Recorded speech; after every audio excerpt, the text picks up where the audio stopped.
आपके पैसे और सेफ्टी के साथ किस तरीके से खेला जा रहा है, ये वीडियो देखने के बाद आप कभी भी कंपनी के एड्स या फिर मार्केटिंग गिमिक्स पर भरोसा नहीं करेंगे। भाई मैं ऐसे 10 सेफ्टी मिथ्स की बात करने वाला हूं जो कि कंपनी आपको बहुत बढ़ा चढ़ाकर बताती हैं कि इसकी वजह से आपकी गाड़ी सेफ है और आप उसमें फंस जाते हैं। तो आज इन्हीं को हम ब्रेक डाउन करेंगे और जानेंगे कि क्या चीज सही है और क्या नहीं। सबसे पहली बात, आपसे कहा जाता है, जैसे कि थोड़े दिनों पहले एक हुंडई की एक्स्ट्रा लॉन्च हुई थी और बता दिया गया था 6 एयरबैग गाड़ी के बेस वेरिएंट से मिलेगा। बहुत ज्यादा अच्छी बात है कि आप 6 एयरबैग प्रोवाइड कर रहे हो, लेकिन लोगों को यह समझना जरूरी है कि 6 एयरबैग सेफ्टी नहीं होती है। देखिए, हर कार में 2 प्रकार की सेफ्टी होती है, एक प्राइमरी और एक सेकेंडरी। जब एयरबैग की बात करते हो सेकेंडरी सेफ्टी सिस्टम में आता है, क्योंकि ये कोलिजन के बाद आपकी रक्षा करे। मेन सेफ्टी वो होती है जब कोलिजन हो ही ना, जब आपकी गाड़ी में रोल ओवर मिटिगेशन हो, जब आपकी गाड़ी में एबीएस लगा हो, ईबीडी लगा हो, इलेक्ट्रॉनिक स्टेबिलिटी कंट्रोल लगा हो, ट्रैक्शन कंट्रोल सिस्टम लगा हो।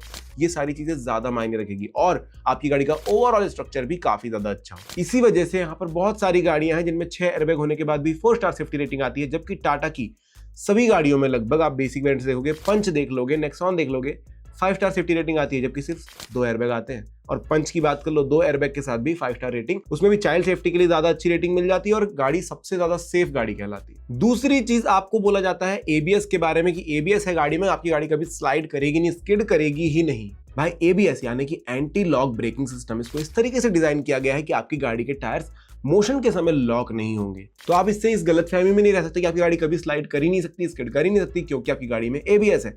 हाँ, एक बहुत अच्छा फीचर है, बहुत जरूरी फीचर है, लेकिन आपको तब भी ध्यान रखना है कि आपकी गाड़ी किस स्पीड से चल रही है और कितना अच्छा ब्रेकिंग हो सकता है। हाँ, इसके फायदे बहुत हैं, जैसे कि ब्रेकिंग डिस्टेंस कम हो जाता है, गाड़ी स्किड नहीं करती है नॉर्मल सिचुएशन में और किसी भी प्रकार के टेरेन में अच्छे से ब्रेकिंग हो सकती है। तीसरा, क्योंकि हमारे इंडिया में सनरूफ की काफी ज्यादा मांग बढ़ गई है, बहुत सारे उसमें अलग अलग प्रकार की बातें आती है। कुछ लोग बोलते हैं सनरूफ सेफ नहीं है, कुछ लोग बोलते हैं सनरूफ से लोग निकलना सेफ नहीं है।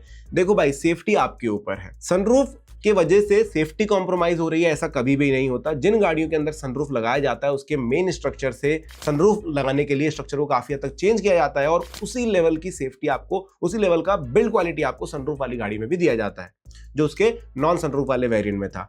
फर्क कहां पड़ता है? क्योंकि हम सेफ्टी को, मतलब कानून हमारे हाथ में लेते हैं। हम बोलते हैं कि हम सनरूफ से बाहर निकलेंगे, हम सनरूफ खुली करके उससे ताज़ी हवा खाएंगे। उसका इस्तेमाल अगर आप अच्छे से नहीं करोगे तो अनसेफ हो जाएगी, वरना स्ट्रक्चर में बदलाव नहीं होता है। आप ध्यान से देखेंगे, जिन गाड़ियों में सनरूफ होता है, मेनली बी पिलर वाली जो बीम होती है उसको काट दिया जाता है। अगर आप एक्सटर्नली डलवाओ, अगर गाड़ी में ऑलरेडी आता है तो स्ट्रक्चर को उस तरीके से स्ट्रॉन्ग बनाया जाता है कि बी पिलर वाले बीम का जरूरत ही ना पड़े। तो कंपनी फिटेड सनरूफ अगर आ रही है तो उसमें गाड़ी के स्ट्रक्चर में ज्यादा बदलाव नहीं हुए, आप खरीद सकते हो। अगली चीज है, कहा जाता है कि भाई बड़ी गाड़ी मतलब ज्यादा सेफ गाड़ी, जैसे कि एसयूवीज ले लो, बहुत ज्यादा सेफ होती है। मैं बताता हूं ये थॉट कहां से आता था और ये सही है या नहीं। अब ये चीज आती थी क्योंकि एसयूवीज को डिजाइन किया जाता था कि आप ऑफ रोडिंग भी कर सकते हो, तो बिल्ड क्वालिटी देनी पड़ती थी। पुराने समय में एसयूवीज का मतलब होता था कि कोई भी मोनोकॉक चैसी नहीं होगा, हमेशा लेडर फ्रेम चैसी होगा, जिसका मतलब ज्यादा ताकतवर गाड़ी होगी, ज्यादा वजनदार गाड़ी होगी और ज्यादा बड़ा इंजन होगा। लेकिन आज के समय में जो एसयूवीज, सो कॉल्ड एसयूवीज आती हैं, वो मोनोकॉक चैसी पर बनी होती हैं, तो वो सेफ्टी के लिए या ज्यादा दमदार है ऐसा नहीं होता है। नॉर्मल होती, बस साइज में बड़ी होती है। और डिफरेंस आपको देखना है कि भाई सेफर होती है या नहीं, तो आप देख लीजिए, ब्रेजा उठा लीजिए एक तरफ, या फिर वेन्यू उठा लीजिए, और दूसरे तरफ टाटा अल्ट्रोज देख लीजिए, टाटा पंच देख लीजिए। छोटी गाड़ियां उसके बाद भी ज्यादा सेफ्टी लेकर के आती है, ज्यादा अच्छी बिल्ड क्वालिटी लेकर आती है। और इवन एक ही कंपनी में रहना है तो आप वेन्यू देख लीजिए और i20 देख लीजिए, आपको फर्क साफ दिख जाएगा। अगला जो मिथ नया आजकल पता चल रहा है वो है कि भाई भारत का जो एनकैप है, भारत एनकैप जो है वो बायस्ड है इंडियन कार्स को लेकर के, जिसकी वजह से आपको ग्लोबल एनकैप पे ज्यादा भरोसा करना चाहिए। भाई देखो, मिथ के भी टाइप्स होते हैं यहाँ पर। भाई भारत एनकैप बायस्ड तो नहीं है इंडियन कार्स को लेकर के, लेकिन हाँ ये है कि उसके जो रूल्स है उतने ज्यादा स्ट्रिक्ट नहीं जितने ग्लोबल एनकैप के हैं। तो वहां से जो रेटिंग्स आती है उसको आप ज्यादा अच्छे से फॉलो कर सकते हो। मैं कहूंगा अगर आप भारत एनकैप देख रहे हो, ग्लोबल एनकैप भी जरूर देख लेना, लेकिन ये मत सोचना कि भारत एनकैप बायस्ड है। भाई उसके रूल्स उतने ज्यादा स्ट्रिक्ट नहीं है, जैसे कि वो सिर्फ फ्रंटल इंपैक्ट देखता है, साइड इंपैक्ट नहीं देखता है। ग्लोबल एनकैप साइड इंपैक्ट भी देखता है। ऐसी बहुत सारी चीजें, स्पीड जो है कोलिजन की वो अलग अलग होने की वजह से भी यहाँ पर अलग रिजल्ट्स दिखाई देते हैं। एक और चीज सुनाई देती है कि भाई आफ्टर मार्केट सीट कवर्स लगा लोगे तो आपके एयरबैग्स काम नहीं करेंगे। और उससे पहले एक मिथ ये भी चलता था कि अगर आप सीट बेल्ट नहीं लगाओगे तो आपके एयरबैग्स काम नहीं करेंगे।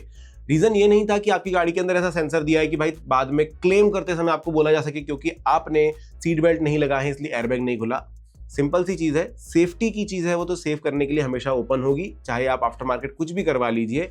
जो एक रीजन था कि सीट बेल्ट नहीं लगाओगे तो एयरबैग नहीं खुलेगा, उसका रीजन सिंपल था कि सीट बेल्ट आपको इतनी तेजी से स्टीयरिंग की तरफ से जाने से रोकेगा और जब एयरबैग खुलेगा तो आपको बहुत ज्यादा दिक्कत नहीं होगी। लेकिन अगर आपने सीट बेल्ट नहीं लगाया है तो आप फ्री फॉल करोगे स्टीयरिंग की तरफ और उसी समय अगर आपका एयरबैग खुल जाता तो आपकी गर्दन टूट जाएगी और आप नहीं भी मरने वाले थे शायद तो मौत हो सकती है। That is why seat belt का सीन था। सीट कवर्स कितने भी आप बदल लो कोई तकलीफ नहीं है, एयरबैग्स खुलते ही खुलते हैं। इसके बाद आजकल जो स्पीड अलर्ट चाइम्स होते हैं आपको बताया जाता है कि भाई ये सेफ्टी के लिए लगाए गए हैं। बहुत सारे लोग बोलते हैं हाँ सेफ्टी पर्पज से 80 के बाद एक बजना है, 120 के बाद जो है लगातार बनने चाहिए, अलर्ट्स बनने चाहिए।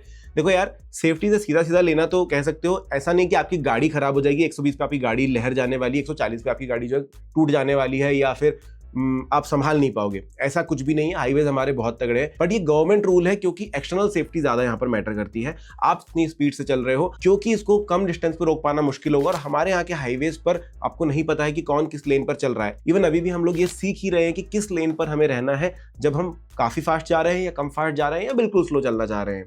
और अब इतने सारे हाईवेज हो गए हैं तो ऐसे समय पर अगर आप ये हाई स्पीड वाले एटिकेट्स नहीं जानेंगे तो अच्छा है कि आपके पास एक लगातार अलर्ट बजता रहे ताकि आप भी सेफ रहे और लोग भी सेफ रहे आपकी गाड़ी से। एक और चीज जो कि मानना ही पड़ता है क्योंकि कंपनी सिर्फ प्रीमियम कार्स में चीज देती है वो है टीपीएमएस। अब ये माना जाता था कि भाई एक प्रीमियम फीचर है इसीलिए नॉर्मल गाड़ियों में नहीं मिलता है। देखो ये चीज भी ऐसी हो सकती है नेक्स्ट 2 to 3 इयर्स में कि आपकी गाड़ी के लिए मैंडेटरी कर दी जाए, क्योंकि जनरली बहुत सारे एक्सीडेंट्स इसकी वजह से होते हैं। टीपीएमएस से कैसे होते हैं बताता हूं, क्योंकि लोग जनरली अपनी गाड़ी के टायर प्रेशर उतने अच्छे से मेंटेन नहीं कर पाते, डेली कम्यूट में नहीं याद रह पाता है, और अगर एक टायर पंक्चर है या फिर एक टायर में कम है तो फिर आपकी गाड़ी का अलाइनमेंट लगातार खराब होता है, सस्पेंशन अलग खराब हो रहे होते हैं और गाड़ी कभी भी लहर सकती है, बहक सकती है। जिसकी वजह से अगर टीपीएमएस से आपको लगातार डेली पता होगा कि आपकी गाड़ी के किस टायर में कितनी हवा है या फिर आपकी गाड़ी सही से बैलेंस्ड है या नहीं, और ज्यादा अच्छे से आप काम कर पाएंगे। तो ये लग्जरी फीचर नहीं है, कह सकते हो कि जरूरी फीचर है। अगर आपकी गाड़ी में नहीं है तो बहुत सारे डिवाइसेस ऑलरेडी ऑनलाइन मिलते हैं जहां से आप इस्तेमाल कर सकते हो।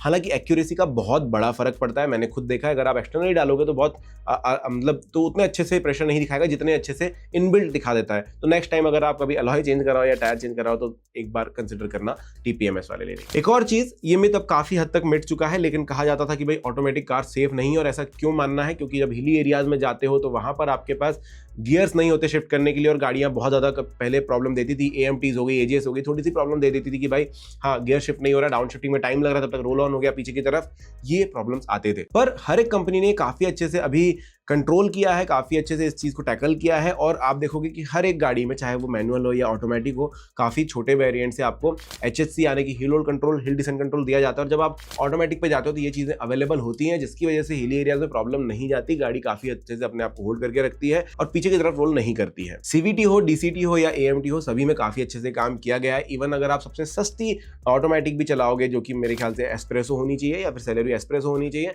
उसके अंदर भी आपको ये सारे फीचर्स मिलेंगे कि आपकी गाड़ी कभी रोल नहीं करेगी पीछे की तरफ और काफी अच्छे से संभाल लेगी। आप किसी भी प्रकार के एरियाज में जाओगे, हाँ लैग जरूर फील होगा, लेकिन ये फील नहीं होगा कि भाई गाड़ी बिल्कुल भी नहीं चढ़ पा रही है या कहीं पर भी प्रॉब्लम दे रही है। तो ऑटोमेटिक्स और मैनुअल में सेफ्टी का कोई डिफरेंस यहाँ पर नहीं क्रिएट होता। अब एक और चीज है कि जब तक गाड़ियों में, छोटी गाड़ियों में ईएससी नहीं आता था, तब तक यही माना जाता था कि भाई ईएससी जो है सिर्फ हाई स्पीड कार्स के लिए, हाई स्पीड्स के लिए ही काम करेगा, यानी कि इलेक्ट्रॉनिक स्टेबिलिटी प्रोग्राम, जिसका मतलब होता है कि जब आप हाई स्पीड पे हो या फिर आप कम स्पीड पर भी हो, रोड पर चल रहे हो और आप टर्न लेते हो, ऐसे समय गाड़ी बहक जाती है और जब आप टर्न लेते हो तो सीधे करने में थोड़ा सा मुश्किल आता है, जिसको कंट्रोल किया जाता था ईएससी से कि भाई हाँ किस टायर पे कितना ब्रेक लगाना है, ब्रेकिंग कैसे करनी है, स्टीयरिंग कैसे रखनी है, उस हिसाब से आपकी गाड़ी को कंट्रोल किया जाता था।